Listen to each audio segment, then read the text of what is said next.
Good afternoon,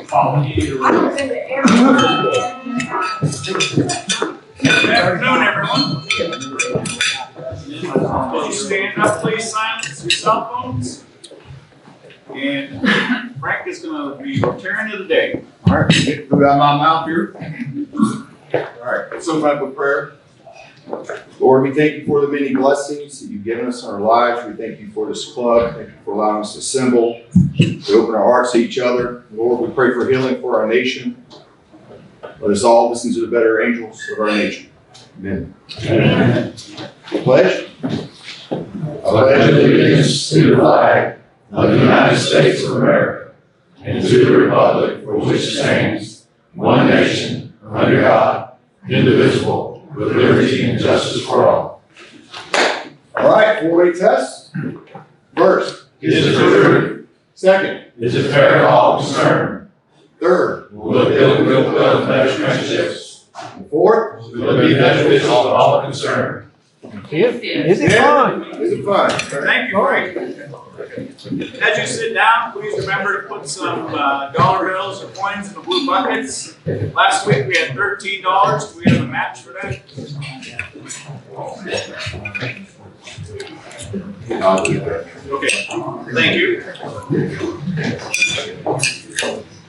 All right, visitors. Today we have Dr. Nicole B. Collette. She works at Georgia College, the College of Education, as Associate Dean, and she was also a Rotary Exchange student. And this month we celebrate all the past Interacts, Rotaracts, and Exchange students. So she's joining us today. And we have my wife, Darlene, joining us. Nicole and Darlene are both into all kinds of crime and stuff like that, so they really wanted to be here today. And Jack, you have some visitors? I did. Pat and Donna Patterson. I think Pat's getting something to eat. Pat and I were classmates in Citadel. And I've spoken about Pat and Donna before. The reason why Gail and I moved to the lake at Milledgeville, big reason was because of them. And then we have a speaker. You're going to meet a real-life American hero today, Bazzel. Thank you. Any other visitors? All right, prayer requests. We need to remember Connie Moore. We've got her brother did pass away, so we need to keep her and her family in prayer. Jim Fain's dad just passed away. Yes. On September 28th. And Jay Hodges' mother passed away yesterday. Rough week. Any other prayer requests? All right, we'll move along. Just a reminder, fill out your emergency preparedness survey if you haven't done that already. No other announcements? Jack, introduce our guest. Sure. So, Aaron, when I'm done with this, just hand this to you. No, the microphone. You leave that one. Leave this one here. And Bring that. bring this one with you. Bring this one with me right here. Looks like it's. Oh, okay. I'm with you. All right. So I'm really honored to actually have a friendship with our speaker today. Boz is a Citadel graduate. That's actually the connection that I have with him. And when I said he was a real-life American hero, he is. His bio is on your tables. And I heard Boz speak last year in Atlanta at a Ben's meeting. And I was, it's just, he has an incredible life, an incredible story to tell. And what he does is more than important. It's really more than important. And more people need to understand what's actually happening with children being kidnapped and put in the sex slave trade. Because it is awful. It's incredible. Boz is, when he graduated from the Citadel, went to the Marine Corps. And then he was recruited by the CIA, and he ran high-end special operations. Very high-end. And I'll let him tell the rest of that story. Anyway, with that, I'd like to introduce all of y'all to Bazzel.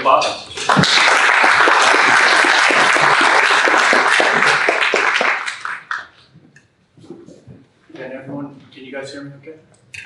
Let's see. Is this coming through? How's that? Better?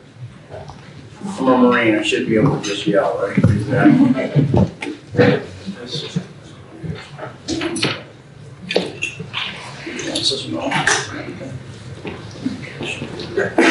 right, Jess. Just swap out mine. All right. We're going to switch out here.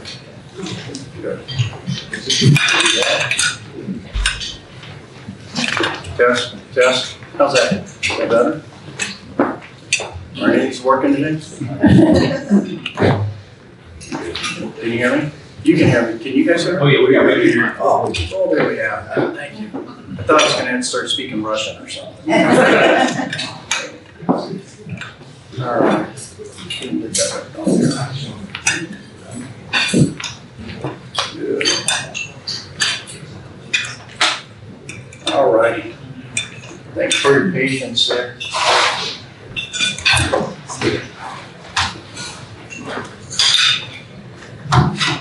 All right. So where did it all begin for the Association for the Recovery of Children? And, you know, as Jack told you, I'm a civil graduate, former captain of the United States Marine Corps, and was recruited by the CIA Special Operations, SAD Special Activities Division, and then became the founder of the Association for the Recovery of Children. And just that first slide there, Joseph, please. Next one? Yeah, please. So, how many of you remember a movie called Black Hawk Down? Okay, anybody serve in Somalia with us during that time? What a lot of people don't know is that there were a number of CIA teams that were inserted early before conventional military forces arrived. Actually, even before some of the SEAL teams and some of the Marine Corps arrived. And what we were doing there was collecting intelligence, reopening the embassy, and all those things that CIA guys do, right? At least paramilitary CIA guys do. Along with that, the CIA was attached to what we had some teams called Center Spike. So for you who were in the Army, you might remember those guys. They were all hanging around with Blue Light and Delta and all those guys. Next slide, please. So it was 1993. This is the team that was built up for us. We were in a safe house on Ali Mahdi's side. As for many of you to remember, there was an operation there that the UN was backing called Operation Storehouse. Of course, we had Adid and had Ali Mahdi. And Adid was attached to, at that time, Osama bin Laden, who was his bag man. And there was great conflict going on and people starving and all kinds of other things happening. And it was in 1993, during this time, that we rescued two little girls who were born to an Italian father. I believe he probably had a job here, and he probably had a job in Italy. He probably had a family here, and he probably had a family in Italy. Next slide, please.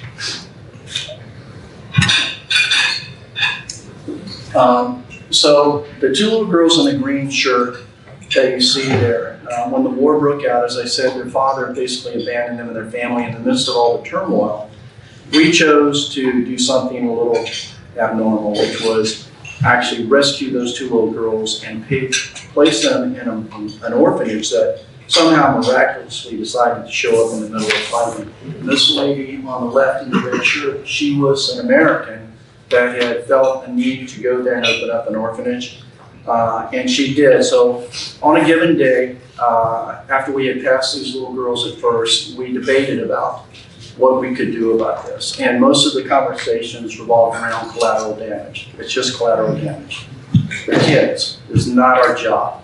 And if we go out and we get ambushed, then we're not going to just lose our jobs. We're probably going to get killed, and this is not what we do. That's what I'm going on. So on a certain night at our safe house, when we were getting a debrief from one of our asset meetings, one of the case officers there, as he was finishing up the debrief, because at this stage we didn't have any idea where we were going to take them. We had no idea. And just let me back up a little bit. I sat up about 2 hours before this on the top of our roof, and if you've ever been to Africa, the sky is blanketed with billions of stars. So much to the point that if you don't believe in God, you will after a while, to be honest with you. So I was up on the top of that roof. I'd seen pretty much all the devastation that I could see. And I literally looked up at all of those stars and I just said, dear God, why aren't you doing something about this? Now, I've only heard an audible voice from somebody 3 times in my life. And I swear to you as I'm standing here, something just said, I get it, I created you. I turned around to look thinking it was somebody listening to my conversation, and it wasn't. Went downstairs, had our agent brief, and as Rich, one of our case officers was leaving the room, he stopped at the door and he said, oh, by the way, he goes, this is the craziest thing. He goes, there's this lady from America and she's opening up an orphanage here in Mogadishu. And then the light bulbs went off. And we knew where we could take these little girls if we could go out and find them again. So we went out the next day, we locked and loaded, and they were nowhere to be found. So our hearts sunk and we thought, wow, we missed our window here. And as we were leaving out of the area that you see kind of over here and all of that, the area on the left over here, our advisor, Ibrahim, he was our translator, he was a local Somali guy that we hired, said, stop, there they are. And they came out from underneath some debris. And they came and we spoke their language, we got them into the vehicle, we took them to the orphanage, and the lady there looked at us and she said, look at all the kids I have. She had like 250 little children just from the war. And she said, I can't take any more. And one of the center spike guys made a deal with her. He said, if we can feed you guys for the next 6 months, he goes, will you take them? And she said, well, if you can do that, because nobody has food. And of course, you know how the Army is. Certain guys in the Army, I'm in the Marine Corps, of course, but certain guys in the Army know how to convince people to do things. And lo and behold, the next thing I know is Bud is showing up, and they literally got their 6 months of rations, food, and clothes, and everything else you could think of. It went overboard. And as we were dropping them 2 little girls off, the littlest one there, and you can see they're in aviator glasses and green t-shirts, so they stood out. They weren't like normal kids there. The littlest one came out and she wrapped her arms around, I think, Bud, or around his side, and she was crying, and we were thinking, oh, she's thanking us. She wasn't. She was saying, can you now go out and find my mother and my little brother? And that's the mother and the little brother on the right-hand side there. Well, you can't see it because it's a little thing over there. But anyway, they were in this refugee camp over to the left. We found them and brought them off, reunited them, and then all of a sudden I got to thinking, there's something bigger than overthrowing small governments. So I got back to the United States and I started asking around, what's being done with kids in America? Do we have a problem? And at that time, in 1993, there were 250,000 missing. And my local law enforcement partners were saying, look, it's not a priority. We have budgetary constraints, we have judiciary constraints, we have communication restraints. They had a lot of restraints. And quite honestly, homicides and car theft and counterterrorism, those are the big things right now. And kids just don't really count. How could you say that? But they were really upfront. I mean, they said kids don't really matter, you know. We just walk them off as all runaways. That's it. So I chose to do something about it. And all of my years from 1993 when I started the association until I got out of the agency in 96, on Thanksgivings or Christmases, I would load up, I would go look for kids, I'd rescue a kid, turn them back in, and all of a sudden then some of my other tier 1 operator friends would say, hey, I heard what you're doing. And they're not like the agency know you're doing that, but I'll go with you. Okay, so, you know, so there you go. So we began the Association for the Recovery of Children. If you hit that next slide, please, number 5. Let's see what we got. All right. So the Association for the Recovery of Children is a 501c3 nonprofit organization of former intelligence, military, and law enforcement officers that are dedicated to the recovery of missing and exploited American children. Once all local, state, and federal law enforcement agencies have been exhausted, we get involved. We don't get in the middle of an ongoing investigation. We try to respect what our law enforcement partners are doing. Donations finance our missions, allowing us to do what we do at no cost to the custodial guardians and with no paycheck in our pocket. Why? Because it's the right thing to do. That's it. It's just the right thing to do. Next slide, please. Thus far, we are blessed to have 100% success rate, and that every child we've gone after, we've brought home off of foreign or domestic soil.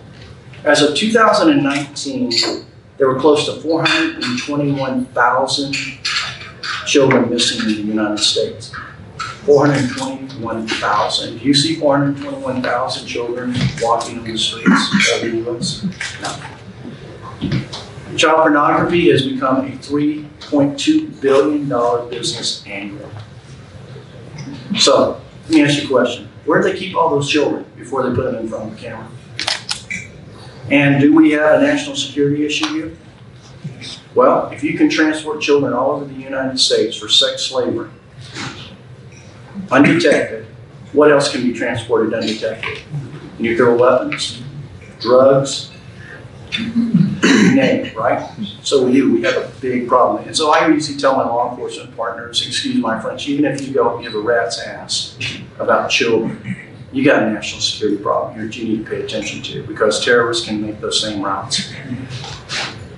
So we do have a problem and we need to pay attention to it. The word trafficking has become it's become so commonplace that even when I mention it most of the time in my speeches, people don't even blink an eye. So let me tell you what it really is.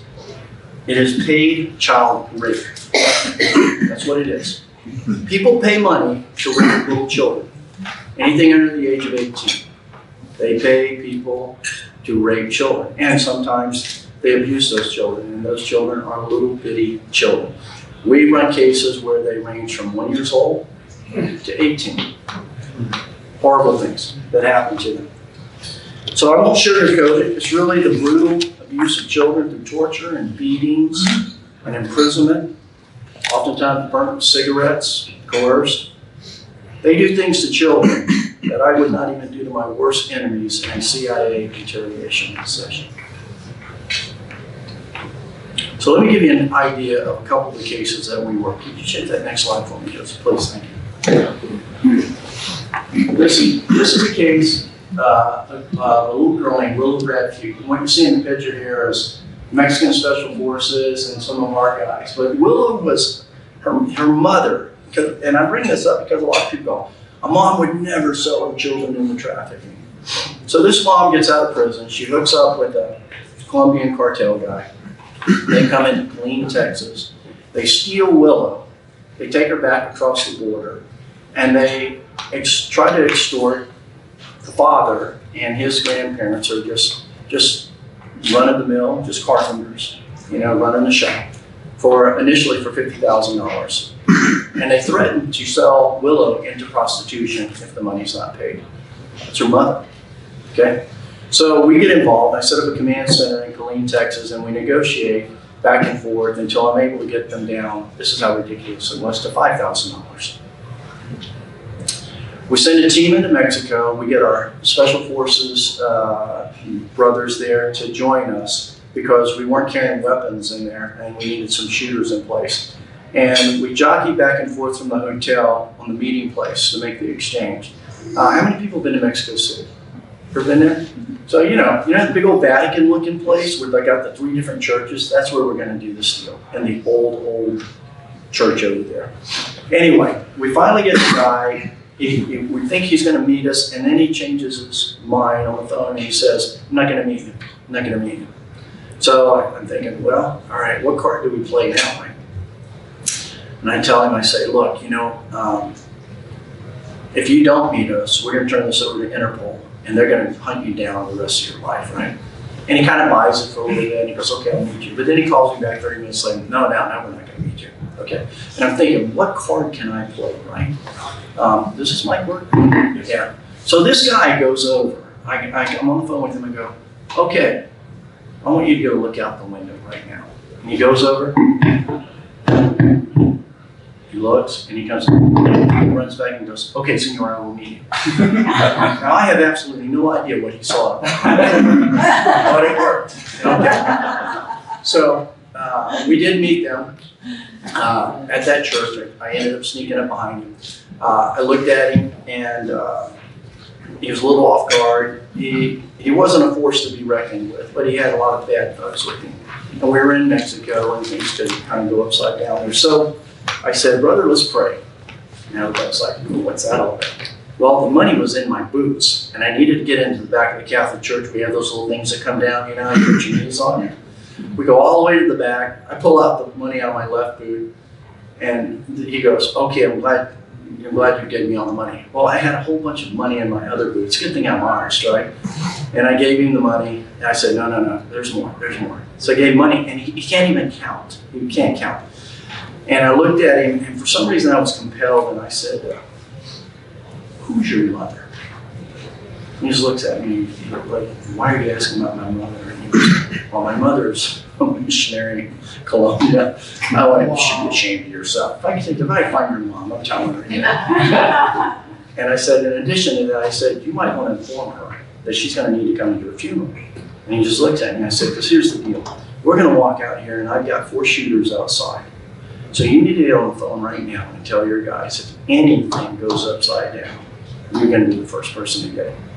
He gets on the phone, tells them what they need to do. We quietly walk across that big long square. Sure enough, my guys are already behind his guys, which was great. And little Willow Redview was there, and I went up to her, and we always kneel down in front of kids, because most of the time their head's already hanging down. They've gotten so abused. And I looked up at her, and I said, "Willow, I'm from the United States of America." I said, "You're going home." Had this big smile on her face. We got her. I told her to hold my hand. If we had to make a run for it, I was going to pick her up.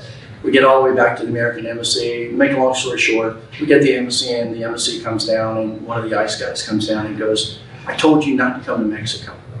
We don't have a great relationship with the Department of State, by the way, just so you know. And I said, "Well, little child needs passport." I said, "What are we going to do?" He goes, "Didn't you get our email?" And I said, "No, well, we didn't." Well, we said, yeah. Anyway, he goes upstairs, comes back down. 4 women from Citizen Services come down. They do a great job. God bless them, they were great. They took Willow inside. They processed her passport. Guy pulls me off to the side and says, "Strictly between you and I would have done the same thing." So, we know we have allies there. They want to do the right thing. We got her back to the United States, flew into Houston, and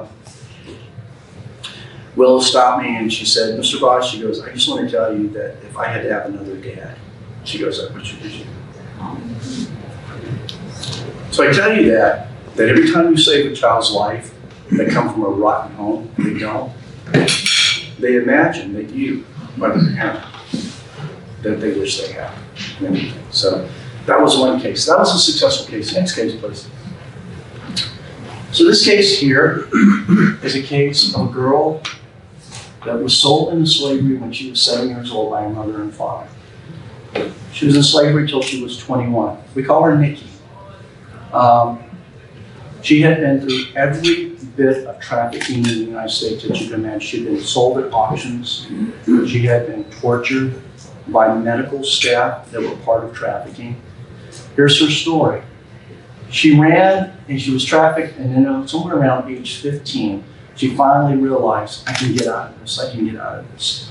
And so she goes to a very large church, a Baptist church in a certain state, where she's basically finding refuge. And she does kind of find refuge. She finds it with a female youth pastor who brings her in. And on a given night says, "Why don't you come over for a girls' sleepover, as we do every Wednesday night?"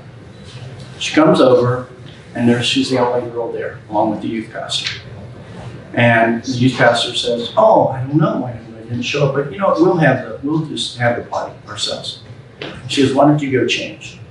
She goes into a room. She's only 16 years old, and she doesn't realize that there's a deadbolt on the back of a lock on the back of the door. When she goes through, she goes in, it gets locked. The next time that door opens, that female youth pastor comes in, along with a sheriff from the local sheriff department, and they brutally rape her for 3 hours and put her into slavery. And so from that age on, she endured everything from beatings to waterboarding to becoming a cop slut, prostituted by the head of the trafficking department of that sheriff facility. That case is at the Attorney General's office in Washington, D.C. right now, and it is an ongoing investigation. Because here's what happened. That picture on the right is one of the last pictures of her when we saw her. We sat with her in a park in Manhattan Beach, and she had already been approached by other law enforcement officers in the state of California. The network is that big in the law, not all law enforcement, okay? Look, I have a lot of great law enforcement friends, but in this one law enforcement network, they reach all the way across the United States when it comes to trafficking. What better way to be a part of trafficking than to be part of the human trafficking division, right? Exactly. She sat in front of us and she said, I'm gonna go back to my handlers because they love me. That's how I twisted it. She also believed, because this is a female youth pastor, that had convinced her that biblically she was born to be a slave. They had trained her that way. So I sat there at the table, and there comes a point where you just draw a line. You say, all right, you're gonna do what you wanna do. And she went back. And she went off the radar for about 30 days. And then all of a sudden, one of our assets, we're one of the only NGOs that actually runs an intel network inside the life. For people that don't want to get out, they'll help us though. They won't stay in prostitution forever. They just don't figure out they can get out. But they'll give us intel on where the children are. And so we run them in place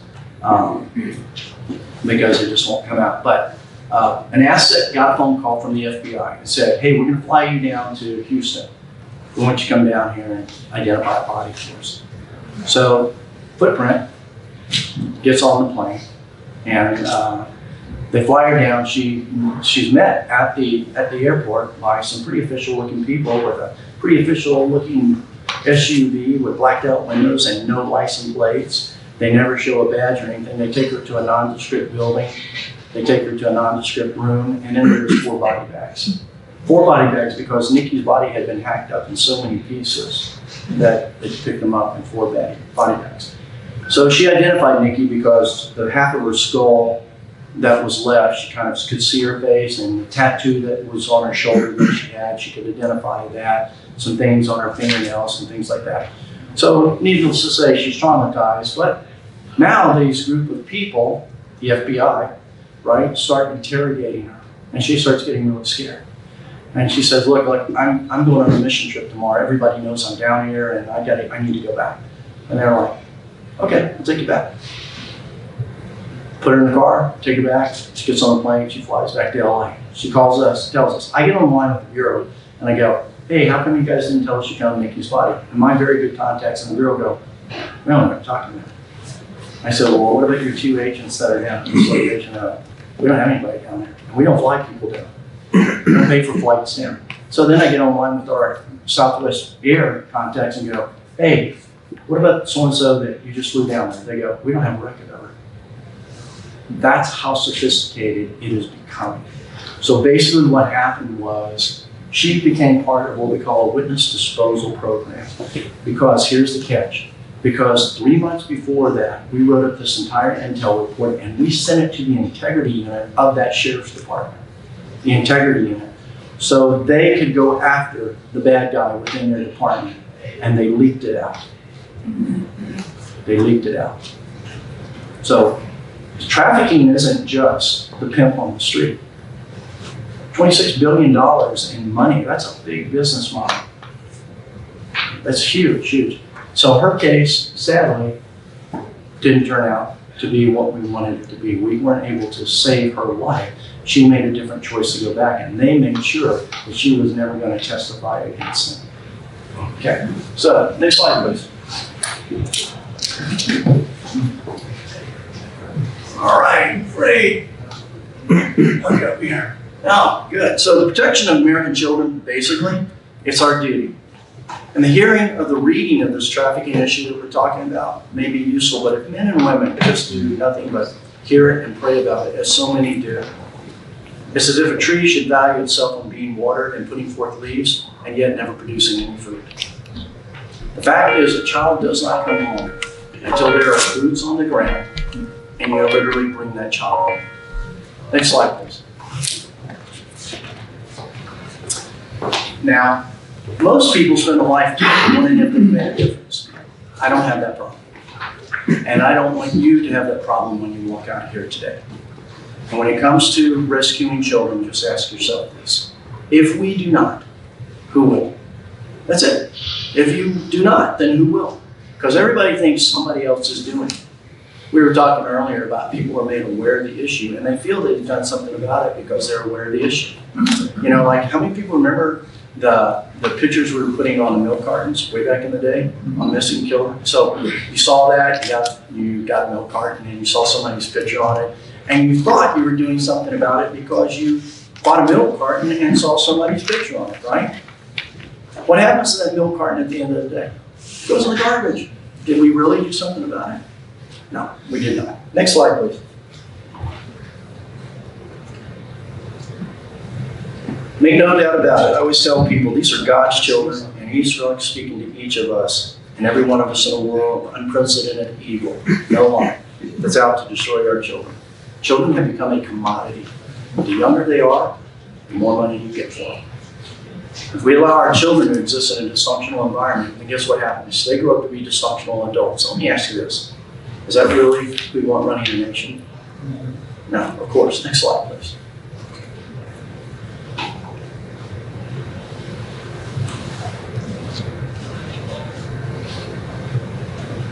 Do we get it? Thank you. So let me ask you a question. How do you murder a child without killing them? How do you murder a child without killing them? You sexually exploit them. That's it. There's a spiritual component to every human being. It's called the soul. And when children are trafficked, they're molested, they're abused, they're exploited, their soul is literally ripped from their body and they die every single day. You may think they grow up to be adults, but every single day in their life, they're dying. And each of you knows that to be true, because if you just take a moment and look inside yourself and imagine when you were a child and that was happening to you, would you not want to think every day that someone was going to come rescue you? Someone. Next slide, please. Therefore, I implore you to not shy away from your duty to prevent our children from being exploited. My father said there's only two types of people in this world. There's followers and there's leaders. That's it. Now, I see in this room a whole bunch of leaders that say this will not happen on my watch.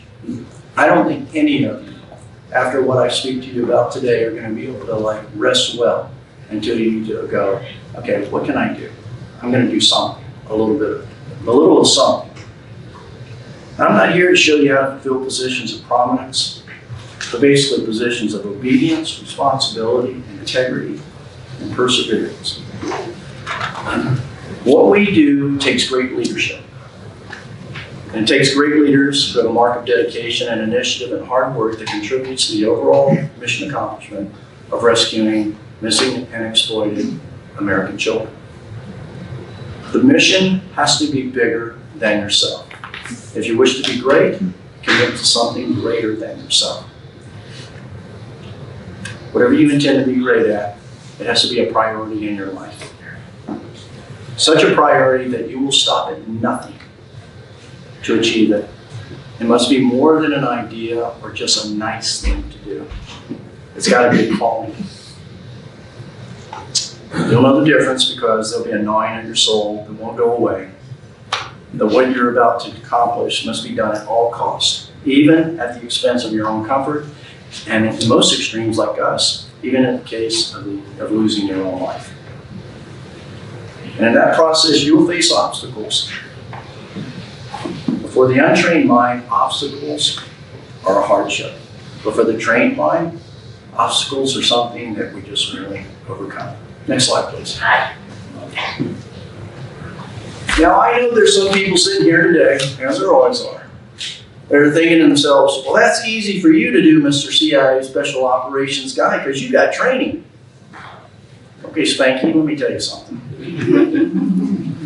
You and I have something in common. It's the most important thing. It's 24 hours in a day. We both have 24 hours in a day. So what are you going to do with yours? Next slide, please. I want you to find your value in who you are, not what you do. Many people think, that's a really cool thing you guys do. We don't find our value in what we do. We find our value in who we are. If you're ever going to do anything great, you need to start there. Find your value in who you are. At the end of the day, people don't care or remember the good deeds that you and I do unless it's written in the history books. But they will remember your character and how you treated them in accomplishing those deeds, or what type of courage you displayed, or the moral compass you used to remain fair and compassionate and wise. Or you might get a few medals on your uniform for your downrange time, but honestly, how many people in the civilian world really know what all those medals stand for? And they might think you look great and that you're all that in a bag of chips, but when they speak with you, they size you up on who you are, not what you've done. And if we put our civilian attire on like I have today, we all look like Adam. So what comes out of your mouth needs to be polished, and it better be impressive in a way that says, I can lead you to victory. Whether it's in this, rescuing kids, whether it's in your business, whether you're running for Congress, whatever it may be. Now, if we're sitting here right now wondering how you could step up to the plate on this kind of call to action in rescuing kids, and you're still a little apprehensive, let me say this to you. If I have 99 cents and I take it to the bank and say, give me $1, will they give me $1? No. Why? Because I'm 1 penny short. It's that 1 penny that completes the dollar. That 1 penny is actually the most important part. And without it, we're financially incomplete. So for all of you out here that feel like, I'd like to get involved in this fight, but I don't know if I can really do it, I want you to realize that you may be that 1 penny. The most important part. And very well may be you that completes the efforts of an NGO like ours in the fight to stop trafficking and to win the war on trafficking. Never forget this. One man or one woman with courage is a majority. Always. Next slide, please.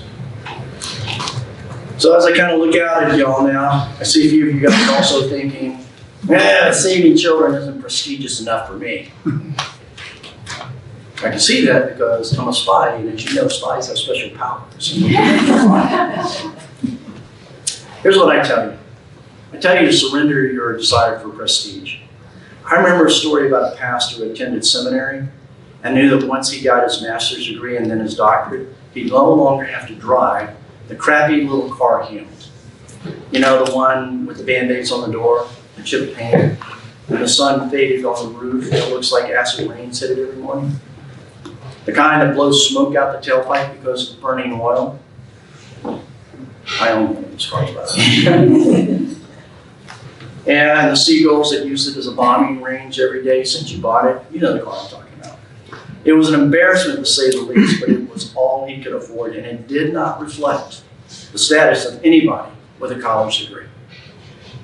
He pulled up to the university parking lot and sat there telling God his plans to one day, very soon, have a more prestigious car. Something that reflected his position as a theologian. All of a sudden, he hears tick, tick, tick, tick, tick, tick, tick, tick, tick. Another crappy car pulls up and parks right next to him. He looks up at God and says, well, thank you, Lord. At least I'm not the only one that has a crappy car. Someone can share my pain. As he looks over, who do you think he sees? Yep, it was the head of the theology department. He looked back up at God and said, oh, great. Now I can aspire to get my doctorate and have a much better crappy car. You see, the other guy in the car could care less what he was driving because it wasn't about prestige. He was comfortable in who he was. Sometimes we think we're holding on to possessions, but in reality, they're holding on to us. We're deceived in thinking a lot of things are essential when they really aren't. I think children in their lives are. I've been in this work for 27 plus years now, and one day after seeing as much of all of that ugly side of trafficking that I could take, all that devastation that I'd seen in Somalia, just like that in 1993, I paddled out on my surfboard in California. New moon was crusting over the heavens, and I looked up and said the same thing that I said in Somalia. Dear God, why aren't you doing something about this? And as clear as day, just like in 1993, you said I did. I created you. So I tell you the same, each and every one of you in this room. He is doing something about it. He created each and every one of you. And it is not by coincidence that you are here today. Oh, you think this is the way we do it every week. We meet. Not being in the room with me, it's not. You're here for a reason. Next slide, please. I found the greatest leaders in my life to be warriors, and many of them are right alongside of us here with the Association for the Recovery of Children, saving those children. Warriors, warriors know there are no Asian Americans, there's no Irish Americans, there's no African Americans, there's no Chinese Americans. Guess what? We're all just Americans. I know, because I'm full of Americans on our team. If you don't believe that, you just take a trip with me down range when I'm pulling my buddy out of the trenches. And guess what? We all bleed the same color. That's it. That's what this is about for us. And to these kids, no matter where they come from, they're American kids. That's it. They are the future of our country. There's no diversity preached in our ranks or in the soul of a true warrior. Only unity. That's it. Warrior strength is measured by the size of their heart. You show love, honor, and respect. You stand and fight in the face of adversity for the things and the ones you love, like children and like the Constitution of the United States of America. Unashamedly, you're their voice, and you are their only shield sometimes. You lead by example, always remembering who you are. If you do this, you'll create a life that feels good on the inside and not just one that looks great on the outside. I don't teach my Strike Force recovery team to be safe. I teach them to be brave. There's nothing safe about Angola, Iraq, Afghanistan. And there's nothing safe about what we do in rescuing children. And there is nothing safe about what's going to happen to you when you walk outside this door today. Should you feel the slightest bit of apprehension regarding how you're going to brave the seas of deception or criticism or lack of support in a world that does not want you rescuing children, just remember the one thing I said. One man or one woman with courage is a majority. Never forget that. May God bless each of you, and may God bless this great country of ours, the United States of America. Thank you very much, Ray.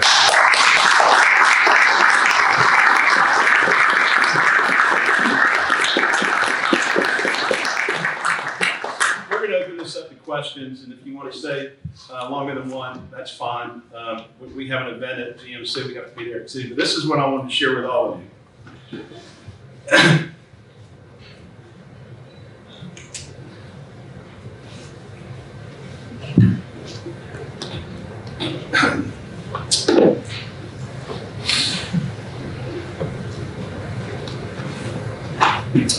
Most of us have children.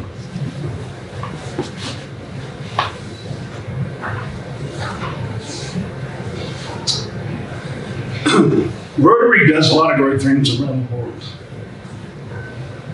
We need to get behind this. Every one of us has contacts, lots of contacts. I have lots of contacts. The reason why I wanted Boz to come was to share y'all the story. Because nobody knows about this. Boz runs a not-for-profit organization. They got $90,000 in the bank.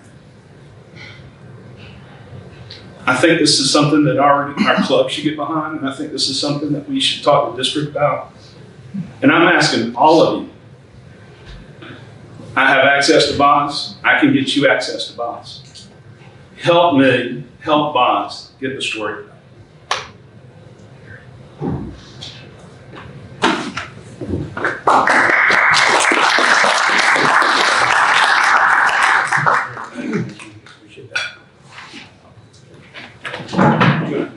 Answer some questions and do some questions too. But we wanted to make sure that you get a book. We have a program Well, thank you where very you much. sign that book and you put it in the library. We also have a forward test. Well, thank you very much, everyone. I appreciate you it. don't want to sign this. I will sign it. Other questions? That's a question. Yeah. I mean, Reposition myself. Yes, sir. I just can't fathom why this has got so little publicity. And number two, if the local law enforcement that's spanning multiple states is so ridden with bad actors like that. Why is this not a priority of FBI and federal law enforcement? A priority for them to rescue kids. Well, to root out the bad actors among law enforcement. They do. Now keep in mind, law enforcement is not bad. But like every corporation in the world, and law enforcement can be a corporation, we have bad actors across the board. We have them in the Bureau. We have them in the CIA. We have them all over the place. And they're doing the very best they can. But there's an old boy network that doesn't go away sometimes. And people cover for each other on multiple fronts. And quite honestly, I'll give you an idea. The anti-trafficking unit for Southern California, it's out of the Wilshire office for the FBI, for all of Southern California, or most of Southern California, is 4 people. That's it, 4 people. So they can't be everywhere and they can't do everything on their own. And they're rolling people up in numbers that we're trying to. I've got a list that Jack's gonna get. I got a list that I can show you of Democrat and Republican political figures that were all arrested over the last course of a few years for child pornography. U.S. senators. Pedophilia. The level of corruption in the United States, we're at a time in our country where evil is seen as good and good is seen as evil. Take a look, just saying, look at the news and take a look at the state of California with Gavin Newsom. Okay? This guy's off the charts. You know, when it comes to, you let 18,000 people out of prison. And now he wants to make pedophilia a gender-related thing, and they want to have rights as well. I'm going to tell you something right now. Our legislative agenda in Washington, when I was at the Department of Justice, because I don't hide anything, if you touch a child, in my book, you get the death sentence. That's it. End of the story. But there are people up there that don't want laws like that to take place because they got their hands in the cookie jars and they don't want to go to prison. You know, and so with the level of corruption when it comes to the profit and the money that's made, unashamedly, I tell you this, it is off the charts. When we do an ARC, we are Fort Apache. We're constantly vetting people. And you wouldn't believe all the trash that we get that comes up. And so there's a lot of people we won't work on. I'll give you another guy. We have 6,000 plus NGOs in the United States. And I think it's fair to say, you need to be able to vet those NGOs. A lot of those NGOs have great marketing teams. They make $15, $30 million a year. And they say they're doing certain things and they're not doing those things. They got a great business model off of awareness. They know how to tug on people's hearts. They get grant money. I was in Washington 6 months ago at Attorney General Barr's people, Kate Sullivan. She works under Attorney General Barr. And she looked at me and she goes, the president is going to give $450 million to anti-trafficking NGOs around the United States and you're not getting any of it. And I went, what? Why? And she said, because here's why. She goes, because the minute we give you government money is the minute every pedophile in the Senate and Congress that we're trying to weed out right now is going to wrap you up in red tape because they're afraid of who you are. That's their reality. Does it exist? I'll give you another example. Right now, this isn't political Republican or Democratic. Right now, President Trump only has 30 people. That's it. He's got 30 of his most trusted people in Washington. The rest is deep state. That comes from the mouth of Dennis Stevens, who's a lobbyist in Washington, D.C., who I've known for many, many years. So what we're finding is happening in our country, and if you haven't woken up and noticed this, the good guys are outnumbered by the bad guys, and it's growing. But guess what? This nation was founded on a few little good guys who said 13 colonies aren't going along with this altogether, but we're just going to move forward, okay? So, and here's another thing. If you don't think it's happening in Georgia, if you don't think it's happening in your city, you're wrong. It's happening everywhere. I deal I was just down here recently with Dale Spice, a former FBI officer, agent here, and he's right on the front line with Chelsea Security, and they're trying to teach anti-trafficking here in Atlanta as well. It's sophisticated, it's major. I'm tracking a 15-year-old girl with him right now here in Atlanta. You know, she's on what's called a harlot hub, okay? Now guess what, Harlot Hub, you know who owns Harlot Hub? The Russians. You ever heard of Pornhub? Guess who owns Pornhub? The Russians. So this is global. This is international. It's a business model, and your children are the commodity. Now, give you fair warning. The minute you say it won't happen in my town or it won't happen to me, it's the minute all of a sudden I get a call from one of you guys going, my granddaughter is missing. What happened? And we get all the stories all the time, how pedophiles or traffickers get in through their computers. You might lock your doors at home and think, my grandkids or my kids are safe. If you don't know what games they're playing, if you don't know what they're doing on their computer, I know because I deal with it every day. They go in. How many people know what airdrop is? You know what airdrop is? Yeah. Like I got a little girl at a coffee shop and she's 30 feet away from her parents over the table. And I'm thinking, all I got to do is airdrop Mickey Mouse and go, come outside and see Mickey. You think she'll go? She sure will. She'll step 5 feet out the door. I'll grab her in the car. She's gone. Her parents will never even know she's gone. Okay, so it's not only that, it's not just, and in addition to that, just to kindly answer your question, there are people like me that now work for the bad side because of this money. We got guys from the agency and the FBI that are working with terrorist organizations now. They've all gone to the dark side. We've got guys that are in child trafficking because out of $26 billion, all I need is $1 million of that, and I'm good to go. It's that sophisticated, and these are the discussions we have. So, in your local state, and whatever it is, officials, you need to be looking at everybody and find out who's who, and who's helping, and who's not helping, who's going to prevent me from with this. And is there some corruption, and do they clean it up? Sometimes they do, and sometimes, honestly, they don't. You know, this case right here that I showed you with the girl we called Nikki, that's still ongoing. DOJ is doing their best to get into it, and they're trying to find the web, but sometimes the tentacles go everywhere. It only takes you walking in to a location one time in your life when you're rescuing kids to open a closet and see a 4-year-old girl or boy that's been brutally beaten and raped 20 times a day and drugged and tied up and starved, to know you have to do something about it. You can sit there all day long and go, it's not my kid. But guess what? It is your kid. It is your kid. And I'm not painting a picture that's not the truth. It's just people go, that can't happen. That doesn't happen. It does happen. And there are kids all over the United States that are stuck in somebody's basement, in somebody's warehouse, that are being trafficked, in somebody's vehicle and sold. We know because we're online and we watch people trade files and we watch them sell that all the time. And it's happening. But you got to get out of your house to see it sometimes. Now, I'll tell you this, it's not for everybody. The mom with 5 kids, she can't go fight this battle.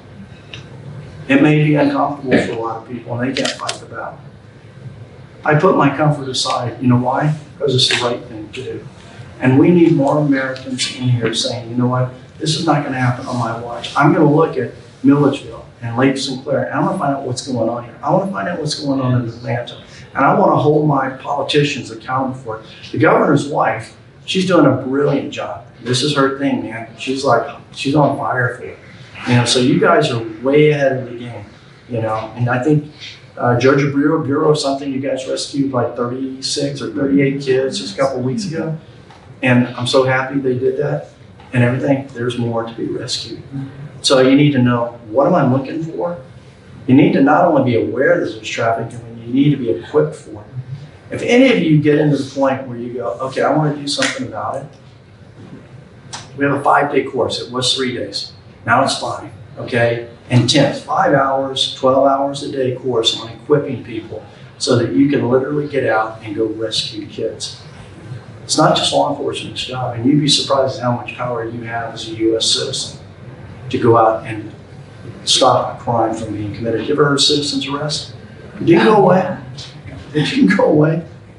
Do you think a 5-year-old kid being thrown in the back of a car and brutally raped is a crime? Of course it is. Can you stop that crime? Yes, you can. And if we don't, the Constitution of the United States says we the people, and if we don't start taking control of little things like that, which is really a big thing, then you're not going to take control over anything when someone comes to your account and says, guess what? It's not a democracy anymore. This is a socialist society. Then what are you going to do? You're going to roll over? You're going to let it happen? Or somebody passes a law that says pedophilia is now legal. You gonna stand for it? And some guy takes your like 5-year-old granddaughter or something like that and rapes her and gets away with it because she was consenting to that. And then you got law enforcement and you got judges that go, it's the law. What are you gonna do? You're gonna wait till that happens in your backyard? Or are you gonna start now and say, that's not coming to my town? Not coming here, you don't do that kind of stuff. That's what we try to do, is get people ahead of the game a little bit. Another question? All right, I guess I did. Thank you very much for your time.